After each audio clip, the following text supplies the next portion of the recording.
Komið sæl, ég heiti Hrönn Ríkharðsdóttir, ég 56 ára gömul, gift Þórði Elíassyni og við 3 börn.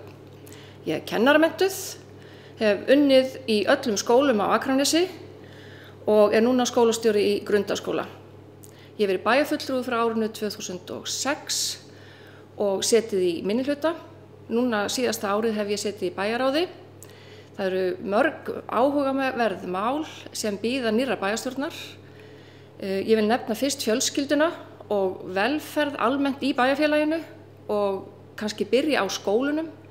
Skólarnir hafa sætt miklum og grimmilegum niðurskurði á síðustu árum sem verður einfaldlega að skila tilbaka.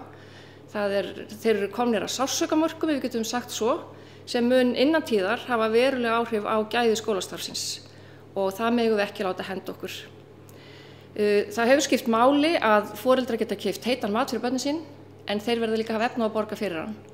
Það skiptir máli að fólk geti verið með börnin sín í lengri viðveru en þeir verða líka að hafa efni á að borga fyrir hana. Foreldrar verða að ráða við þann kostnað sem að hlýst af skólahaldinu ýmiss konar. Ef við ætlum að bjóða upp á heita máltíðir verðum við að gera foreldrum kleift að borga fyrir þær.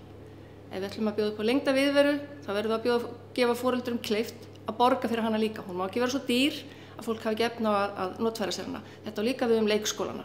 Síðustu tímanir á leikskólanum allt of dýrir og því verður að breyta. Íþrótt- og tómstundastarf, auðvitað skipta tómstundaávísanirnar máli en þær bara duga ekki fyrir alla. Það fólk á Akranesi sem ekki efni á því að leyfa börnunum sínum að stunda heilbrigt og eðlilegt tómstund- og forvarnastarf. Því miður, því verður við líka að breyta. Þannig að auðvitað tökum við þátt í því og viljum hækka ávísanir til tómstundastarfs. Ég hef áhuga á svo mörgum málum í bæjarfélaginu, ég hef áhuga á íþróttum, ég hef áhuga á lífinu og tilverunni, finnst gaman að vera með fólkinu mínu, vinum og fjölskyldu. Ég hef áhuga á heilbrigðu líferni, handavinnu og matargerð.